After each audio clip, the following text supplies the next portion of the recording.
Good evening. Thanks for joining us again this week. Today is going to be part 2 of our conversation about suffering. And again, my name is Mike Hodges, and I'm here with Duff Crerar. This week is going to be a little bit more personal.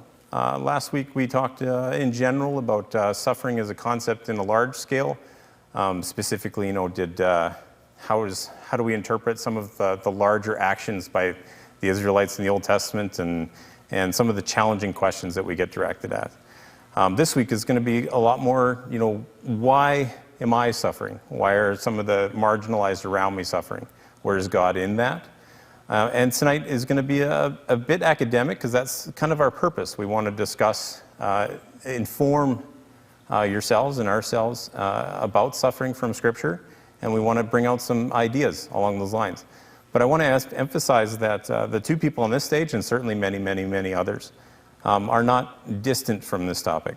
So as academic as this conversation might end up being in parts, it's definitely not trite, and it's definitely not considered shallow. In our private conversations, as well as perhaps some of our viewers might know, we ourselves have experienced highly emotionally damaging periods of suffering, long and short. So we're not treating this with an arm's length, but we are treating this as an informative conversation. So as we talk, please send in your questions. We want to do our best to address them humanly, heart to heart, as much as can be possible on YouTube in this venue. And maybe that's where we'll start. Last week we had a question come in that essentially just captured this whole week. And that, why does God allow my suffering? And that's very specific to each of us. But the information can be general. So I'm just going to turn it over to Duff. Sure. Thank you, Mike. And thanks for that introduction, because it's true. We both have seen a lot of the rough side of life. And we often have asked the question, why? Which is the question. Why me? To go back to Book of Job, right? Job is probably one of the first dramas ever written, and it has been actually dramatized by CBC with Christopher Plummer in one of the parts years ago, because the question is, look, God, if you're in control and this rotten stuff is happening to me, well, either you're not in control and you're not God, or you are in control and you're not good because you're letting this happen to me. Right. I didn't deserve this, right? So undeserved suffering, for one thing, is a real problem that many people are dealing with, especially in the time of Corona, but other times too. We talked about war last week, especially holy war, and talked about how that's been kind of polluted by the way we have waged war. We read Joshua and we think crusades. No, they didn't have crusades in Joshua's time. Same thing with suffering. We live in a time of anesthetics. We live in a time of really good drugs. We live in a time with brilliant surgery, transplantation, and yet we are hit with things that we cannot solve, and which seem to be something that only a miracle can solve for us, and miracles aren't that often. There are people who claim to have control over it. There are people who have made a lot of money making it sound like miracles occur at their beck and call. But the real experience in the Bible and here is that miracles are, by definition, things that don't happen very often at all. And that, in fact, what God seems to be saying again and again is that there's reasons for that we have to face in ourselves. And that's what we're going to attempt to address in as much as we can. Plumbing the depths of that is why not at certain times and such. So let's start with some basics again. I talked a bit about this last week because it's the fundamental stuff that we forget. For example, let me just read a few thoughts here I put down last week. God created a world of stuff, a complex variety of natural phenomena. Glass, rock, water, each of which, fire, in the wrong place can be an immense cause of suffering. And yet at the same time can be an immense cause of blessing. There's a time in the winter when you want that fire, but there's also a time when that fire, if a 2-year-old falls into it, can cause great suffering. Water is wonderful. However, if you are immersed in it for too long, it will cause you great suffering. So there's a sense in which in the real world, with free and independent life forms, ranging from mosquitoes to tigers, we have dangers. And those dangers, in fact, the pain reflex that we have in us protects us from them. Yeah. Touch that hot stove once, you may never touch it again, right? Yeah. This is the lessons we learn from childhood. And in fact, you could argue that that's not personal. Yeah. It's just stuff, Yeah. Consequences. The same thing's true, by the way, in life. Because of the complexities of our world, we have learned to prevent some things with careful planning, with parents. One of the great traditional Native teachings I've picked up over the years is that a 2-year-old actually has a job in a society, which is to teach that society how to make it safe for 2-year-olds. Right. And I think that's a very important wisdom. And we're still dealing with that today. We're still trying to make our society safe for 20-year-olds, for 30-year-olds. Well, that's a big conversation right now. We're Exactly. trying to make it safe for 75-year-olds at the moment. No kidding. And so is seatbelts, for example, which in my time, my dad swore he'd never wear one. One of my first arguments with my dad was I would wear a seatbelt and he wouldn't. I'd been flying in aircraft by then with turbulence. Yeah. I wore my seatbelt. I knew what it was like to bang my head on the top of the aircraft, right? Yeah. Dad always had other reasons. And what was going to change? Yeah. Well, witnessing an accident, right? Yeah. So there's that kind of thing. So we are given as humans freedom to think and to learn, Yeah. and to classify and to plan and to act. Most of all, freedom of choice. Yeah. And that means that sometimes our choices lead us into suffering, and our bad choices make them worse. So that's real, and it's not unimportant, because lack of safety equipment, we try. We've created massive protection agencies to learn from our mistakes, but a moment's carelessness and refusal to be in line with those recommendations can lead to a lifetime of pain. I've lost so many friends to drinking and driving. Yeah. And it's entirely preventable, and yet we still are making laws to prevent it. So that's one side of it. We have regret, shame, death, even murder come from bad choices based on greed, carelessness, and pride. So humans can still make choices. Bad choices are terribly easy to make. Good choices are hard. We actually have a question along those lines, if you want to talk about it. How do we balance safety to avoid suffering and stealing adventure and risk in achieving goals? Well, no kidding. Yeah. And that's where, again, we actually are an adventurous species. Yeah. The famous last words are, watch me do this.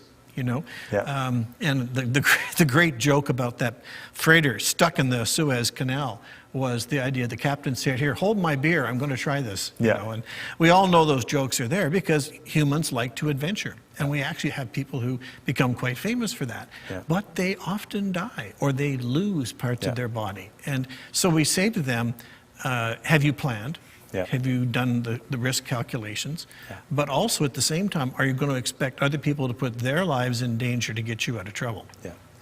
And I guess in this conversation, we're not so much talking about risk assessment and making correct decisions. We're just talking in general about how, in one aspect, suffering in this world, in the aspect of pain, physical pain and consequence, can come out of choice making. Well, sure. And so we're not really going to discuss, good choice making, but that we would just acknowledge the fact that bad choice making can result in pain in the world that we live in. But good choices are hard. Yes. And that's where humans often short circuit. Like the obvious one for me is I work with military chaplains, right? And there are guys who don't wear a helmet in operations. Yeah. They wear the beret. Looks good, very macho, et cetera, et cetera. But guess what? They lose eyes, they suffer facial wounds, they die. Even when their wife on the other side of the world is on her knees begging every night for God to take care of their husband, he will die. And then the chaplain has to say, well, I don't want to upset you, but your husband was so brave he wouldn't wear his helmet. Which is, in a way, what can God do with that, That's a dilemma. Again, today, I see people making choices about vaccination or other medical treatments that will be a choice. Refusing treatment, refusing food and water. Those are all choices that will bring suffering to the people around that person, even though to the person involved, it may be an end of their suffering. And I'm thinking of some senior people in my family that have simply stopped eating and died, rather than to undergo life-prolonging treatment. We weep, but we also have to recognize that those choices are theirs, and God works that way. He lets us live with our choices. Yeah. So, in the pain world, in the human suffering world, we have to realize that a lot of this comes from the fact that God would rather have us make choices, make the right choices, than micromanage us like robots. Yeah. And at some point this evening, I imagine you're going to discuss a little bit about the tendency we have to morally attach, like almost like in a punishment sense. And I know that was discussed on Sunday, and that may or may not be valid in certain circumstances. And so I imagine you're going to talk a little bit about that. What a conundrum! I mean, I know. I've met Holocaust survivors. Yeah. Okay. The fundamental fissure, crack across all Jewish philosophy is why? Yeah. Because there is no answer. Yeah. And in rabbinic thinking, there's a good choice and a bad choice, a good impulse and a bad impulse, and we are free to choose the good, except when we don't try hard enough. Yeah. But that kind of rationale doesn't work with the Holocaust. Yeah. And in a way, as one rabbi said, the only person who can ever make an apology for the Holocaust is not the Germans or the Swiss or the French. It's God who must apologize for this. Right. And he isn't. Right. God is silent. And that's going to be important to talk about tonight as well. There are times in our suffering when, for all the best reasons in the world, we ask and we don't get an answer why. Yeah. We don't get an answer to that. Right. So that's important for us. And certainly in my case, the death of my sister, the death of my brother, the death of my uncle. In fact, one of the things about our whole belief system is, and it starts when we're young, is when we hit death. Yeah. Death in nature, death in family. And I mean, for me, some of my very first thoughts about God were triggered by death. Yeah. And my great aunt, Yeah. and looking at those things and realizing something is bigger than me here, and how do we make sense of this? Yeah. Right? Death as an experience, not just a concept. Absolutely. Just the fundamental. We don't ask questions about suffering if we haven't experienced it. Precisely. And the mystery of that. And the silence of God, which is often there. Yeah. So we fill it with our trite explanations, trying to help God. Yeah. And I mean, I remember at my sister's funeral, people coming along, well-meaning people, trying to explain to me why this was allowed to happen. Yeah. And the irony, of course, is allowed to happen. What do you mean by that? Yeah. Why did God let your sister be killed? Yeah. And the answer is, we don't know. And trying to help God by explaining it can make it worse. So the question, the tagline for this video is, why does God allow suffering? Yeah. So, and you're kind of hinting at the direction you're going on this, as far as how much do we know about it? Maybe I'll just kind of let you kind of move on through that and kind of flesh out your thoughts on that. Well, you know me, I'm a historian, right? Yeah. So when someone says, what about suffering? I say, well, let's go back to the beginning. Jesus says that a lot too. He says, it wasn't this way in the beginning. So let's go back to the beginning. And if I were, as a historian, to reach into the Old Testament and lift out of the darkness the words that help us understand it, they're going to be in Hebrew in the Old Testament and Greek in the New. Right. But there are words about suffering and words for suffering, which when we unpack them, have a lot to teach us. And sure enough, Genesis 1 to chapter 3 has an awful lot about suffering packed into it that often our thinking has been very sloppy about. For example, it's classic. We talked a bit about nature. There are two kinds of animals, the kind we eat and the kind that eat us. Those kinds of things are out there. And the animals are of all sizes. There are animals that are plants that are germs, we call them flora. Yeah. And there are animals that are big. It's kind of like in the famous book, The Sword and the Stone, little Merlin gets turned into a fish. And his first question is, am I a big fish or a little fish, right? Because the pike are out there, right? Yeah. So that's the natural world. But in the human world, in the family, there's suffering words and suffering contexts that we've often misinterpreted. For example, men will suffer because, as God describes it, we often think that somehow work or life had no pain before our sin against God. The answer is no. You're talking about the thorns out of the ground. Well, yeah, but it's increase your suffering. Yeah. Agriculture will be hard work, but now it's going to have futility, frustration. You will have crops wiped out by hail. Yeah. You will have weeds, and real weeds, The kind of battle we have to get a crop off the land that farmers in the West understand really well is thousands of years old, and it comes out of the increase, which is why we respond to that with the need to dominate. Yeah. And one of the words for suffering is mashal, which is to dominate. Right. And to cause pain by dominating, which, interestingly enough, is what men do in the family.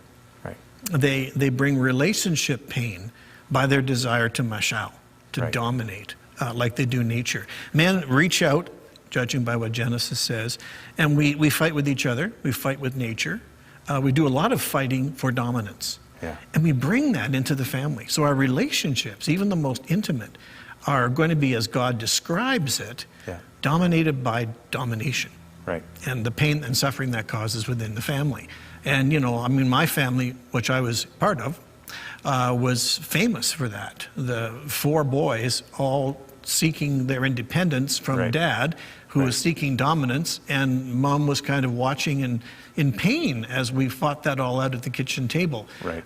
Because that was us living out the description of what was going to come from Adam, And of course, Adam's sons don't turn out too well. One's dead, one's a murderer, and so on.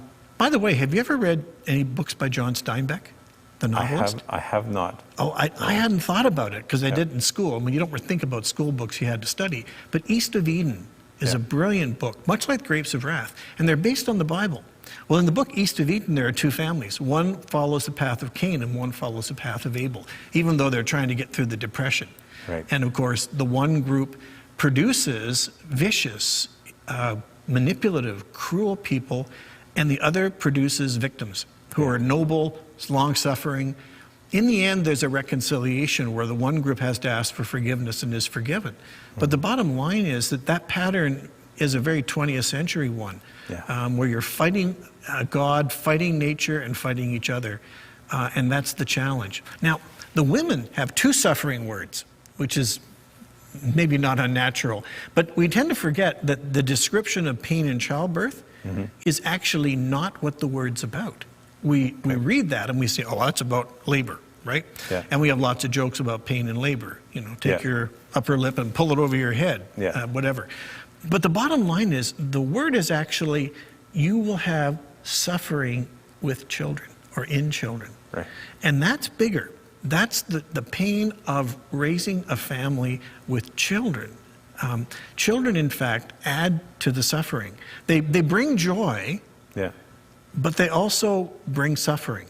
Duff, I don't think there would be a single mother watching this who would disagree with you there, both lightheartedly and very seriously. Sure. In the lighthearted, like my children are killing me, kind of, but also in the very seriously of the intensity with which mothers raise their children and are affected by their children. Glad you brought that up, because the other suffering word is consume. Yeah. And that word is fascinating because it usually is used in relationship to the relationship between husband and wife. Yeah. The man dominates, oppresses, and the woman's response is to eat out or consume the other.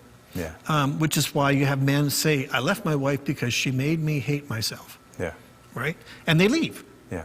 Where women will take any amount of abuse sometimes to keep the relationship, which is the other side of that. He will rule over you. Yeah. Which is supposed to, by some people, to justify domination. Yeah. No, it describes the sacrifice and the self-oppression of women who will take any amount of abuse but desire to keep the relationship. And we want to be clear, like you're describing what is out of Scripture and projecting this forward into our own experience. Oh, sure. But you're not describing what should be, of course, because it is. We play out this drama. Yeah. We play out Genesis 3 in our families. Yeah. Some families are remarkably calm. My wife's family were remarkably peaceful, remarkably placid, conflict-free almost, compared to mine, which was characterized by thunder and lightning and conflict at every level. Right. And Mom was often in deep pain as her children made so many wrong choices. Right. And Dad was not very sympathetic. He was trying to dominate us so we wouldn't make those choices. They both had the same strategy, but it didn't work. Yeah. And that's what I'm trying to get at here, is that the human drama in Genesis 3 and the words for suffering there are descriptive of the human dilemma even today. Right. And we have to examine ourselves. Why do we have so much family therapy? Why do we have so much family counseling? Why do we have so much dysfunctional family practice? Why do we have so much abuse? All of these things are played out by the desire to dominate, the desire to consume people by manipulation or intimidation, or undermine them until you own them. Or, frankly, the chaos and pain of relationships that are not following an order, disorder. So for men, the desire is to make an order in their image. For women, it's the suffering of disorder in the relationships. And that pattern is so descriptive of the rest of our lives that we see the same thing develop in the city, which is the story of one group dominating another. Plato, the Greek, actually wrote that with the invention of the city comes the inequality of wealth. The rich and the poor. The city also brings us war, taxation, conscription, and of course all the things that go with that, including, by the way, pollution. It's no coincidence that when C.S. Lewis wrote about cities, he wrote about sewers. So we have then a world dilemma right there in the first few chapters of Genesis that captures the way in which God sees it coming and says to Adam and Eve, what have you done? Who told you you were naked? Because at that moment, he knows that unless he takes back the freedom he gave them and becomes a micromanaging master of robots, which is not his plan, humans are going to deeply suffer for the choices they made. And we still do. And then this is a very nuanced topic, this question, but I just want to kind of comment for our general line of thinking, but you're kind of describing suffering as a construct out of human choices, both originally and now, rather than suffering as a specific punishment or a specific moral, I deserve this kind of comment. And would that be fair to say? Now that's very nuanced. Like there's a lot to read into that, and that we don't have time to comment on a lot. Sure. And choices are there, and choices we pay consequences for. In fact, some people have even said a phrase like the wrath of God is really not God running around throwing lightning bolts of pain, but we living with the consequences of the world he made. Nothing personal, it's just the world you're living in, right? But there's another aspect of that too, and that, of course, is children and their suffering. And that is one that, you know, my father felt the helplessness of watching my sister die, and as a man wanted to dominate the process. If I can't fix this, I'm going to find a doctor who can. And then going through that complete suffering that a man goes through of helplessness. You know, there's a way in which men who are helpless have a real challenge with, well, God, but also with who they are. Women in the same situation will maybe respond the same way, but there's the extra pain that comes out of that experience. So with children suffering, we really do run right smack into the kind of thing that Jesus has to address in his time, as well as in the Old Testament. And we'll have to come back to that because, of course, people who say, "What about my suffering?" I have an inherited disease. I have had an accident as a child. I'm a victim of war, hunger, starvation. You know, we look at the children who have paid the price of empire, paid the price of war, paid the price of poor health care, and we have to ask, God, are you watching? And if you are, why? I guess that's a twofold question. Why? The first emotional response is, why have you done this to me? Which we're trying to address in a small way. That's many times not the case, and if not, it would be very dangerous to say that many times. But the other side of that twofold question is why not rescue me from it? Yes, exactly. And that's where we do occasionally see what has happened is in our use of intelligence, reason, medicine, science, we have developed a very wide spectrum of ways of rescuing people in suffering. There's probably never been a time in human history when there's more techniques available to alleviate human suffering. And yet at the same time, we have a problem getting those techniques out in the numbers and the reach. Yeah. You know, I was in a country in Ethiopia where until 1980, polio was rampant, smallpox was rampant, and people could say, well, why weren't the vaccines made available 50 years before? And the answer was World War, development, imperialism, colonialism. There are many forces at work which make the techniques we have not reach as far as they could, and they're because of our choices as a race, as a species. We're seeing this again today. People confronting, I think rich countries are confronting their history in the current circumstances with the whole get the COVID vaccine out to the poorer countries, and how when everything's up against the wall, are we actually fulfilling that plan that we morally recognize now, and they've had the voice of recognizing it, but are they going to move through with it when everything's up against That's right. And we deal with vaccine nationalism, competition, and it often comes down sometimes to individuals who we see dramatize that dilemma. We have 2 people in jail in China. We have a little boy who drowns off the Turkish coast. And suddenly in that moment we have that riveting image. And you realize at that point, something is so totally wrong. What Jesus says, and this is something we'll have to come to, is that God does not see those things unmoved. And there must be a purpose for that we don't fully understand yet. But Jesus shows us how God reacts to suffering. And that's where we can turn for a lot more hope than we get from just toughening up and getting through the Old Testament and blaming ourselves for all of our misfortunes. We have another problem too, and that is that there is such a thing called evil. And evil opposes us, evil corrupts us. We actually, as C.S. Lewis said, we're not neutral. We actually join the evil side. We like evil. We practice it. And if we have a choice between doing something quick and dirty that might be evil and doing something hard that's right and difficult and takes time, you know which one we'll pick. And that's why we have history, right? It's sort of sad in a way that I make my living chronicling not only the mistakes, but the consequences of bad choices. And rarely good choices. You know, there are some painful events in nature and in life that actually lead to joy. It's not as if all pain is bad. You know, it is certainly true that once you've delivered the baby, mothers tend to forget. The great writer Erasmus said, the problem with babies is women get amnesia. They have a baby, then they want to have another one. They forget the trouble they had with the first one. Well, he was a bachelor. What did he know? But certainly that kind of thing means that sometimes after the hard work of farming comes the harvest and the feasting that goes with it.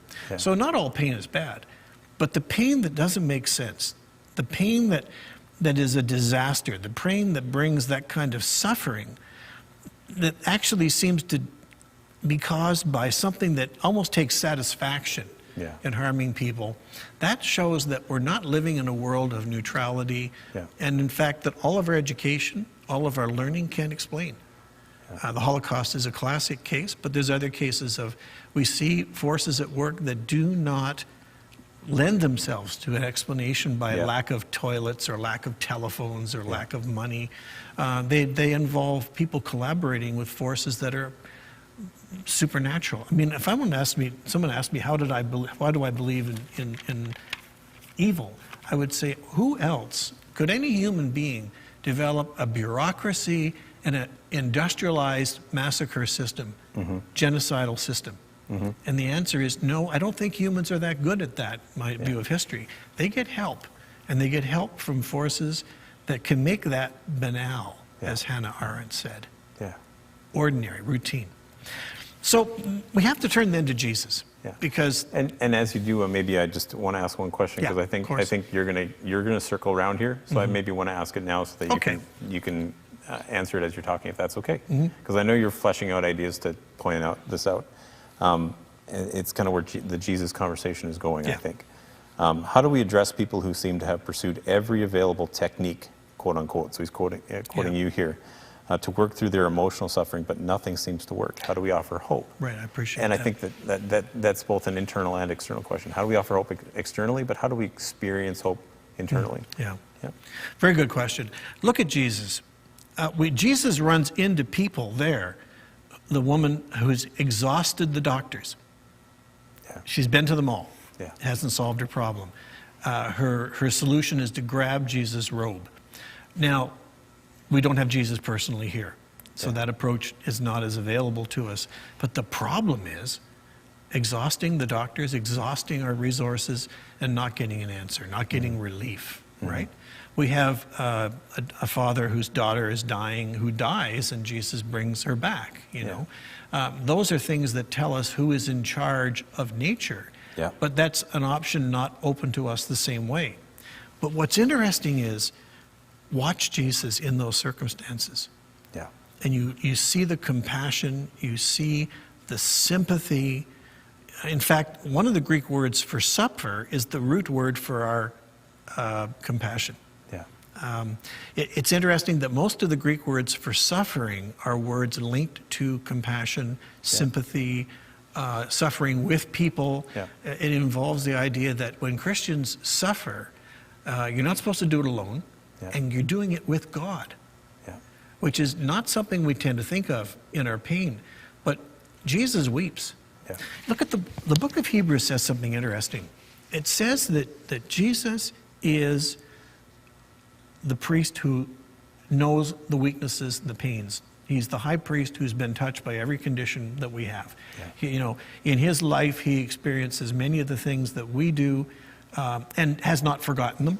Yeah. Secondly, his thought process is God's. When God is thinking about something, Jesus is too. Mm-hmm. And when Jesus is thinking about something, God is too. Mm-hmm. And that's important to remember, because when Jesus weeps over Jerusalem, over the death of Lazarus, when he is in agony, you know, the Bible says that sometimes his compassion for the mob or the people is so great that he feels turmoil in his guts. Yeah. You know, the wrenching of the guts, as we've heard on Sundays no kidding. Past. And this is exactly what God is feeling. You know, I think there was an idea in the old theology that God was so far above us, his ways are not our ways, right? Yeah. That God has actually denied human emotion, or denied any emotion. You know, sure, he loves us, but in some philosophical way, God is not moved. He doesn't feel our pain. And those thoughts will come to us, but they're wrong. Yeah. They're just wrong. So when someone says, you know, God, why haven't you solved this problem? The answer may well be, A, wait, or B, I'm with you, endure. Can we work on doing it together? You know? Can we maybe frame, you know, a few thoughts around that in that I guess some of the parallel to the, I guess, the constant challenge, you know, either God is good or he's powerful, as you said. Mm-hmm. Is that come out of, maybe that challenge come out of like the tendency of at least how we think now, that we have to make sense of suffering? Mm-hmm. And so that if we don't deserve it, you know, I mean, again, nuanced conversation, but if we don't deserve it and it's not specifically inflicted upon us for some sort of purpose, or, I mean, again, there's so many things in there. I don't want to make claims, but and then there's if we can't just if we can't do all that, then that's how we get to that question. Well, he's not powerful enough to rescue me. That's right. So the need for rescue, if that doesn't happen, then obviously he's not good. So is the deeper question, we're just trying to make sense of it, and should we try to make sense of it at a rational level? And is that how God experiences suffering with us? Well, in the solution level? It's interesting you put it that way, because in fact, as we look at Jesus' suffering, and that includes the cross. Yeah. So it's important that we're doing this on Holy Week, right? Yeah. It's also important to realize that in that suffering, there is an infinite compassion. You know, it's interesting that Jesus overcomes his suffering to think about his mother. Yeah. And gives her into the care of John. Yeah. It's interesting that Jesus turns to forgive during that suffering. Yeah. Now, we're not always, you know, we think it might have been easier for him, which is not true actually, but it's something we think. You know, okay, you were Jesus, it must have been easier for you, etc. Much like we think of Jesus doing drive-by healings, or because we have a Sunday school mentality. But if we think about this as adults, we're watching the agony, and it's real agony. Yeah. And it's also something that he pushes back at, leans into it. And I think there's something there for us to lean into the suffering we have. Okay. And it becomes different. You know, I have a friend who was a cancer patient, and in the pain, he would actually pray in the pain and actually hand that pain in prayer. It didn't take it away, but suddenly it was different. It could be carried more. But it's also true that Jesus takes support from his friends. There are times when in Jesus' life you see him literally looking for his friends to help him carry the load. Now, they tend to be asleep or let him down or not get the point. But that's for us to realize too, that sympathy, the word sympathy, is actually one of the words for sharing and suffering in the New Testament. And that's what Jesus' compassion, his sympathy, is something we as the church, as Christians, have to carry on with those who suffer among us, and when we can, in the world. That's why most of the great missionaries have either suffered greatly and shared that with the people, the hunger, everything else, or they brought doctors with them. And in fact, you know, we talk about the contribution of Christian worldview to the suffering world, and the answer is yes: doctors, missionaries, hospitals, schools, relief agencies. You know, this is what we take credit for. The danger now would be as if we allowed them to become warped or twisted by evil. So back to Jesus. I mean, Jesus looks at suffering, and in the midst of that suffering, he leans into it and he laments. I mean, the thing about Jesus that I really appreciate is he is not a stoic. You know the Stoics, right? Yeah. I mean, I will not be moved. I will do this for principle. I will do this even though it's not to my advantage because it's just the right thing to do, and I will not allow myself to be emotionally... You know, the Stoicism was always that of creating, as the Greeks said, apathy. Right? The Epicurean was always looking for release. Efficiency and solution through apathy. And the challenge with that, of course, is it's not Christian. It's nice to be tough. It's nice to be brave. That's different. But apathetic, God is not apathetic. We may accuse him of that, but Jesus shows us that God is not apathetic. God is weeping with us. He is sending people to help carry the load. You know, there have been times when I've had people who believed in God for me because I was too depressed. And I think we can offer that. See, one of the things we don't do well as Christians today, and that's because we're kind of caught up in medicine and all the other reasons for being practical, is we've actually forgotten how to suffer and how to help each other suffer. Because suffering to us is a bad word. Early church, suffering was inevitable. Suffering was part of being a Christian. And it wasn't just because it didn't have penicillin.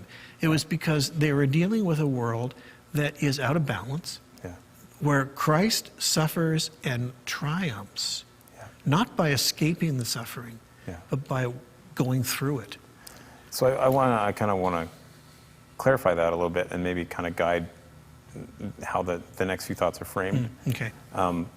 There's a specific passage in the Bible where you know, the Pharisees or teachers of the law, I can't remember which specific group, come up to Jesus and they say, you know, who sinned, this man or his parent? Right on. And so as modern readers, you know, we hear Jesus say, you know, like neither this man nor his parents sinned, but this happens so that God may be glorified. And then Jesus subsequently heals the man. Now, when we read that, we go, the glorification of God is in the healing, which may very well be. But we also, so then as Christians, now, and not 2,000 years ago when Jesus was walking around healing people, now as Christians, if the glorification of God in this circumstance is not healing, and if glorification of God in this circumstance is not a specific purpose that we can identify, and so maybe even bring emotional balance to ourselves, and they're like, well, if I'm not healed, at least I have a purpose in my suffering, and I have a point and a goal, and something to keep me going. If neither of those things are happening, and we're just feeling chaotic, and we're feeling out of control, and we're feeling like there is no, where the suffering becomes just a weight rather than again being relieved or being purposed. How do we as Christians live through that? And is that a calling or an endurance? Is it a calling or an inevitability? How do we approach this as Christians in our own I think the first suffering? thing we have to do is stop looking for something that we did or our ancestors did that makes us deserve it. Jesus in Luke 19 actually specifically rejects two perfectly normal reactions. He says, look, Do you think this person sinned? No. Yeah. And do you think that tower that fell on those Galileans, who may in fact have been terrorists, we're not sure, Yeah. do you think they deserved it? What sin they... And the danger we have, of course, and I mean, I've felt it myself, you know, what did I ever do to deserve this? Right. Or what did my ancestors do? There are people who have developed a whole theology of inherited sin, even though in Ezekiel and other places, the challenge is not to believe that. There's nothing genetic. Yeah. There's no long-term God curses that work on us as believers that still give us terrible pain and suffering years later. Right. That's all the superstition world, which has been somewhat Christianized, but is not what Jesus says. Jesus says, no, God does not visit suffering as a vindictive judgment. Right. There may be consequences. I was going to say, you don't want to distance that from the consequences. Yeah, like I come absolutely. from a broken home. So the sin of my father, literally, the sin of my father, like, you know, the way they put it in the Bible, has continuous effect. It's not just a one-time event. So you don't want to distance the actual occurrence from like you said, it's not vindictive. Yes, and it's not your fault. Yes. And that's important, because when something bad happens to you, there is a tempter who will say, you see, Mike, this is what you get. Yeah. You know, and you see, Mike, it is your fault. They even may get you blaming yourself for causing it. Much like if someone, for example, has real family challenges with their child. They get depressed, they feel alienated from their child, maybe relatives step in, or something like that. It's so easy to blame yourself and say, this is God cursing me for something my uncle did or my grandfather did, or something I did that I can't even remember. That is probably not the last thing God wants you to do.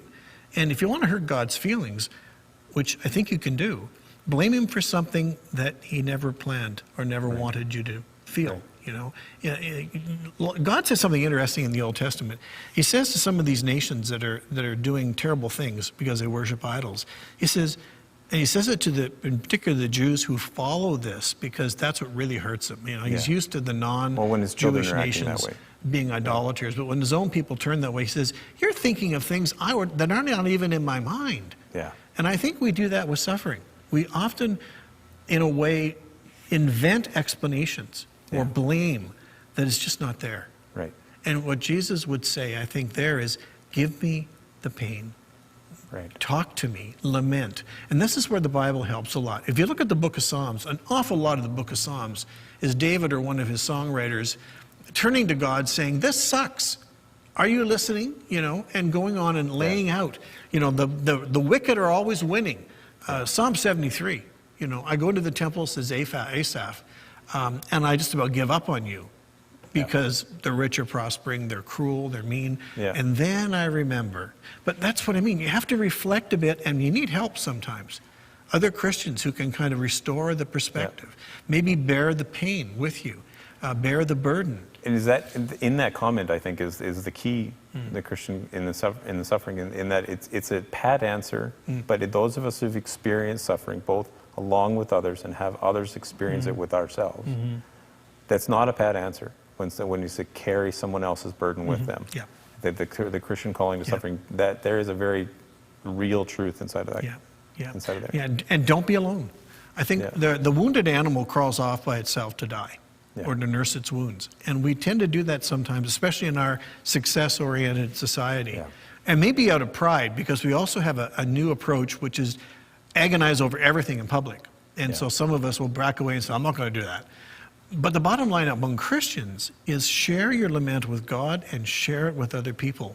Because even if they can't cure your disease or work out some miracle or even come up with the money you need, they can, as Jesus says, they can visit you in prison. They can visit you in the hospital. You know, when he says to those sheep and goats at the end of time, did you even give a cup of cold water? The answer is Christians better be. And to each other as well as to the world. I have one question here kind of along those lines. It's just both in bearing each other's burdens, but also maybe hearkening back to my comment on purpose. Okay. Why does the same suffering spur some people on and destroy others? Right. And especially when both of those people, the one destroyed and the one spurred on, are both followers of Jesus? Well, there's a couple things. Not everyone is strong. And there are people who have support structures, have maybe a strong family background.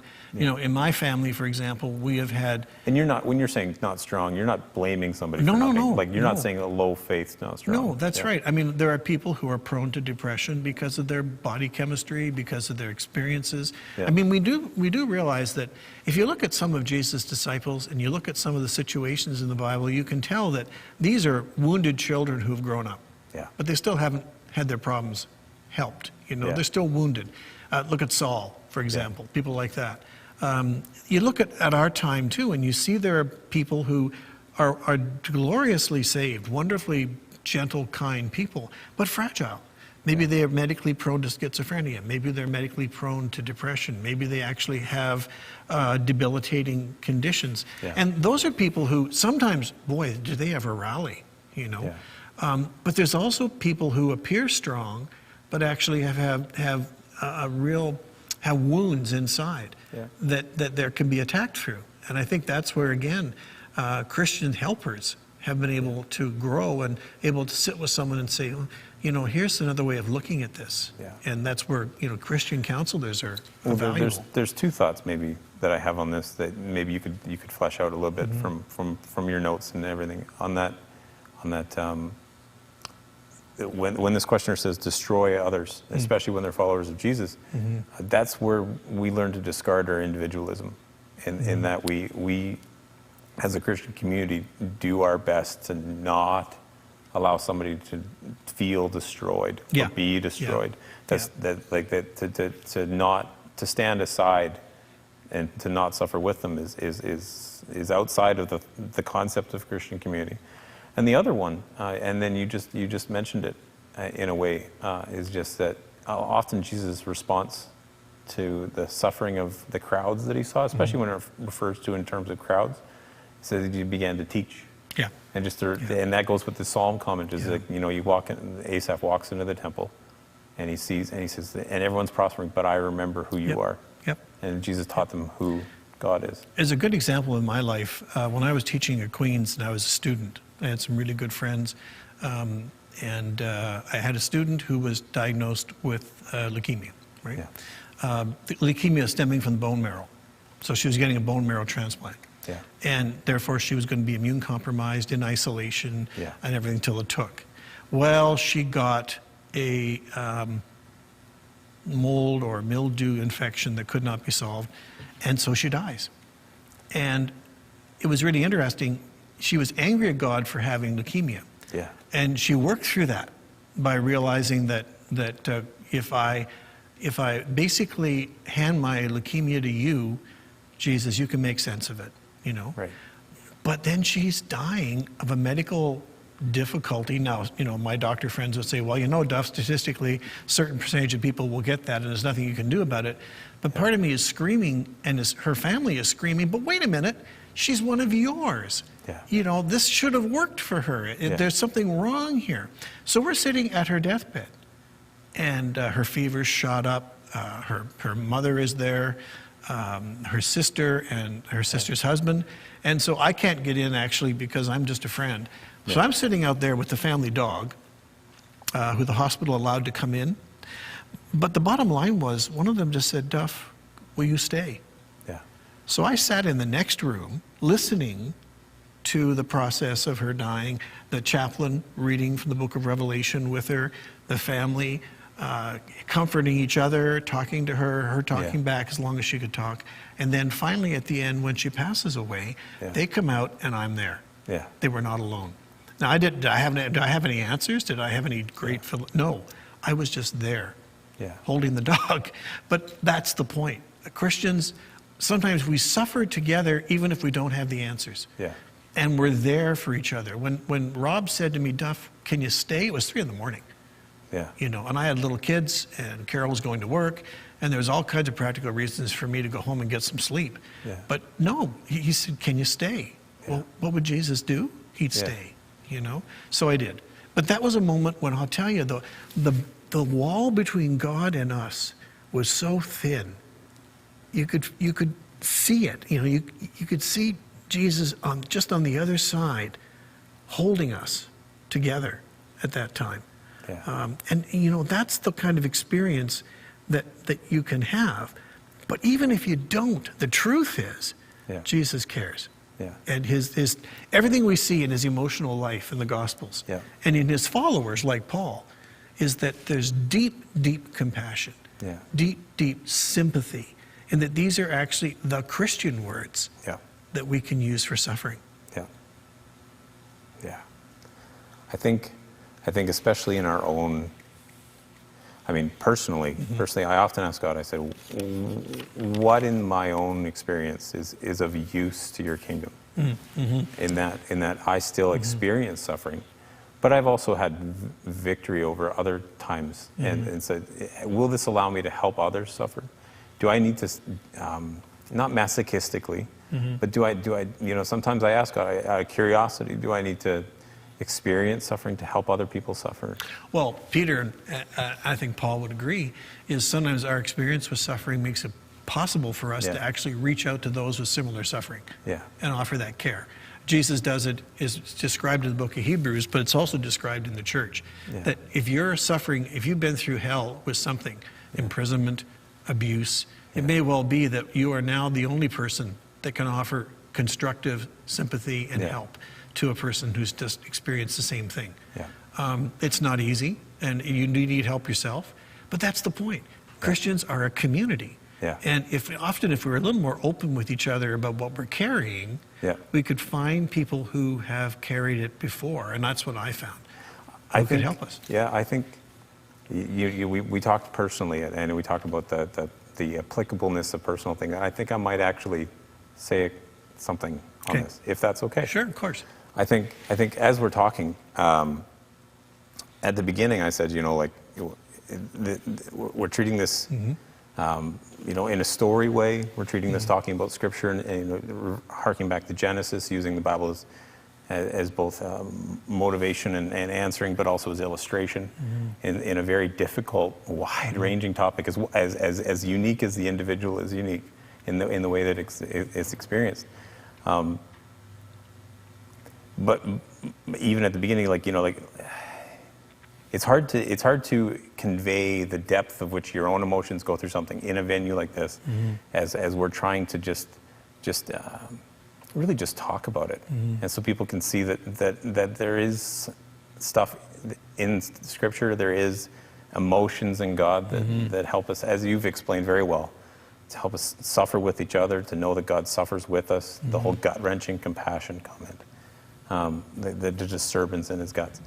And I think just to remind people that we're not distanced from this. Duff has explained his own family history, and then if you've experienced anything that he's mentioned, you can feel the emotion along with him. Myself, I just want to say that sometimes my questions and sometimes Duff's comments, again, it's just really not emotionally distant. And I just want to briefly say, put an adjective in front of abuse, and I'm there with you. I grew up in a family where the adults fought with each other over their own mistakes. Two distant parents who a dad who left, and who all of that comes with that. If you've experienced it, we don't need to flesh it out.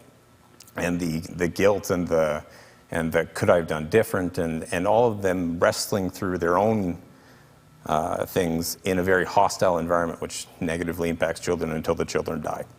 And then you turn to the church, and I've got memories of being alone in youth group with no friends, purposely no friends. I've got memories of walking around a dorm in Bible school looking for somebody to love me, and being literally the only person in the dorm because everybody found something to do without me. And that was not a one-time occurrence, that was a 4-year occurrence. And so suffering at the hands of neglect of the church, suffering at the hands of the closest family members, physical beatings at people who you just try to be friends with. So I want to say that we're not emotionally distant from this. So we're not trying to make sense of it either. We're really not trying to wrap this up. We're trying to engage with a concept that works in a whole, and just help the viewers ask themselves their own questions and also engage in community. And that's where I think what we see in the idea of lament is so important. Because what we see God doing is he's permitting us, even encouraging us to name our pain, to call on God to do something about it, but also to give us resources, give us patience. You know, patient endurance is another great Christian virtue. And it doesn't sound like a lot. It sounds like I'm going to be a worm for Jesus, right? But on the other hand, what it does mean, and I've seen it before, is people actually see God in you as you go through that. And the dying is a classic case. People in terminal conditions who are able to talk and relate. And I spent a lot of time at deathbeds in my time. But even when it's not possible, when the person isn't maybe even conscious, nevertheless, in that time, Christ is there. And you can invoke his presence. And it makes sense of things. You know, the thing that makes sense out of everything we've talked about happens every Sunday in this church. We break bread and we drink juice symbolizing wine, body and blood. And we commemorate and we celebrate the fact that we have a Savior who has permanently holes in his hands and his feet and his side. And when Jesus opens up his arms in heaven, the glory of God shines through those holes. To me, it's a vivid image that was given to me, you know, in the process of working through the suffering of people and my friends and others who were dying, that this is a visual, Celts are big on visual, you know, it's a visual representation of a transcendent reality. And people who dismiss that as weakness have missed the point. It's a tremendous amount of strength that's given to us in that. You know, Luther's supervisor, when Luther was having a panic attack, said, look, just think about the wounds of Jesus for you. And that, boy, talk about a profound moment. And there are times when people are so distressed they can't think of that themselves, so you have to do it for them, with them, help them. That's why we often do carry each other for a while, and then the term may come where you can carry somebody else. But the bottom line is that that's why we're here for each other. It doesn't always work. People can still be in despair. People can still even, you know, just not be comforted. Well, my own experience, I just mentioned, you know, sometimes we aren't there for each other. And we both encourage, as a church, we encourage each other to be there for each other, but also allow ourselves to experience the pain of others that makes them not there for us. And just to work through it together as a church community, which is why I'm still at church. Because this is the place we experience both the suffering in the kingdom, but also the healing in the kingdom. That's right. And that you cannot turn away from that as much as the suffering happens. And is that the healing also happens in the same place. Exactly. It's a process. It's not a one-time event sometimes. One more thing before we go, and that's hope. It's a word that, you know, is cheap, 4 letters, and people abuse it a lot. But hope is interesting. Hope is what Jesus presents in his resurrection. It's also there in the idea that some sicknesses are unto death and some aren't. It's also there in the idea that not only is life after death possible, but healing in the next life too. I mean, I have friends who died of conditions that were not healed. On the other hand, I can know, because it's been said to me by Christians of greater experience, that healing for them has occurred in heaven. And we know we say, oh, heaven pie in the sky. The bottom line is, of course, when people say that, they really haven't thought about it. You're talking about the resurrection hope, which is our entire faith. You know, Paul says that the resurrection is the be-all and end-all of our faith. If without it we are to be pitied, and with it we have hope. C.S. Lewis's wife, when she was dying, said, you know, I'm Jewish, I'm Christian, I have cancer, I'm dying, Lord, I want a discount. And that was her humor in the face of death. But her final words were, I am at peace with God and with everyone else. And to be in that state at the end is a gift from God, and one that's not to be taken lightly or ignored. It's one that I hope I will be in that state. But I don't expect to be some kind of superhero Christian. I hope to have a few people around who can sing, read, or remind me of this when that time comes. Because I think the bottom line here is that not only is healing there, but so is justice. There's a way in which We've talked about the unfairness of suffering sometimes. Yeah. And the answer there is we may not get the justice we deserve here, which, by the way, is no excuse for not working for justice. Yeah. That's a cop-out that people have used, because I think some people do hope for pie in the sky. No. What we do need to look at, though, is that there are some things that make no sense, that just seem so unfair. The death of children, for example. Yeah. And the answer we can say there is, well, God knows about that. Jesus did not deserve what happened to him, and he will look after those things for us. The life of faith in the end is trusting God to do what we can't, and letting go of the anger and the hate and the rebellion and the fear. Because Paul writes, death and the fear of death are both tremendous causes of suffering. And I think that's the thing we have to remember, is that hope fights the fear of death. And so does the hope fights the doubt that there's no justice. The symptoms of the fear of death as well. Oh, no kidding. And that helps us live to almost be trite in the circumstance, but to live abundantly. And the final resurrection hope, you talk about justice. Resurrection in the end is the ultimate putting things right. And God, and that's the ultimate hope we have in the end is that in this life, not everything is put right. But at the resurrection, that's right. The resurrection, God puts things right. If the Hebrew word for suffering, one of them, is the creation of disorder and disordered relationships, the Christian response is Jesus saying, I'm making everything new in Revelation. And when that occurs, we have the healing of the nations. That's the kind of thing that lifts us, even as we're suffering our own personal crap, to use a technical term. Well, I would be stronger language than you. Well, now, in Britain, that could get me in a lot of trouble. But here what I'm saying is, in the space of life's injustices and insanities, hope is bigger than us. God is bigger than us. All will be well, to quote one of the great mystic saints of the Middle Ages, and everything will be well. And that's faith, which you can't get away from if you're going to be a Christian. Duff, what a topic. Oh, yeah. This topic, those of you watching now and later, to some of you, at the place that you are in life, we're not personal enough. To others, at the place you are in life, we're not being scholastic enough, as you may have experienced in the prior three. And all I can say is, what a topic.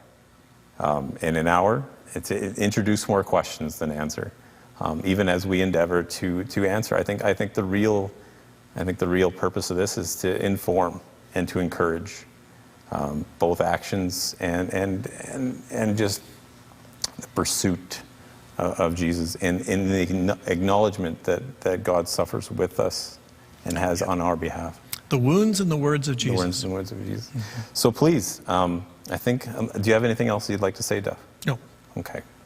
So please, we'd like to keep this going. We've got a few ideas and a few irons in the fires, some of the other things that we want to address.